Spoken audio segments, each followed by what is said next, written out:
అలా లేకపోతే కూడా మంచిది కాదంటారు, కానీ లేదు, అలా ఉన్న రోజునండి చాలా మటుకు కరెక్ట్ అవుతుంది అనవసరంగా. చాలా మటుకు డెఫినెట్గా కరెక్ట్ అవుతుంది. సో ప్రతి దానికి వాడు కల్పించుకోకూడదు. ఒక చీఫ్ మినిస్టర్కి డెఫినెట్గా పవర్ ఉండాలి. ఇది ప్రతి దానికి చీఫ్ మినిస్టర్ దగ్గర తీసుకువెళ్ళలేరు కదా, అంచేత కొద్దిగా భయం అనేది ఉంటుంది. That is also important. ఇప్పుడు అలా చేయకపోతే ఇప్పుడు కింద పోలీసులు డెఫినెట్గా పోలీసు ఉద్యోగం చేయడం లేదు వాళ్ళు. వాళ్ళకి ఎవరికి ఏం కావాలో అది అన్యాయంగా ఉన్న వాళ్ళేమో మన హింసించడం, నిజంగానే బాధలు పెట్టేవాడిని వాళ్ళు సపోర్ట్ చేయటం అనేది ఎక్కువ జరిగిపోతుంది. అది కరెక్ట్ కాదు, డెఫినెట్గా. అంటే పాపం పోలీసులు ఇబ్బంది పడుతున్నారు మధ్యలో, వాళ్ళకి కూడా తెలుసు. అంచేత కొన్ని అధికారాలు పోలీసులకి ఎక్కువ అధికారాలు ఉండి తప్పిన వాళ్ళందరికీ లేకుండా ఒక చీఫ్ మినిస్టర్ కనుక ఉన్నట్టయితే డెఫినెట్గా బాగుంటుంది. ఈ రెండు, ఎడ్యుకేషన్, పోలీసు రెండు మటు డెఫినెట్గా బయట ఉన్న రోజునండి చాలా బాగా జరుగుతాయి.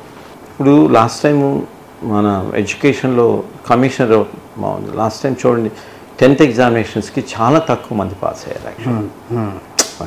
యాక్చువల్గా వాళ్ళకి ఎవరికి కూడా వాళ్ళ 10th పరీక్షకి వెళ్ళే పిల్లల్లో కరెక్ట్గా తెలుగు రాయమంటే ఎవరు రాయలేకపోతున్నారు వాళ్ళు. అది ఎందుకు వచ్చింది? ఎవ్రీ ఇయర్ పరీక్షలు లేకపోవటం వచ్చిందండి. అదే కనుక రైట్ ఫ్రమ్ ది బిగినింగ్ నుంచి ఫస్ట్ క్లాస్ నుంచి పరీక్షలు కనుక ఉన్నట్టయితే పరీక్ష పాస్ అవుతే నేను ప్రమోట్ చేస్తామంటే ఎక్సలెంట్ నాలెడ్జ్ అందరికీ ఉండేది.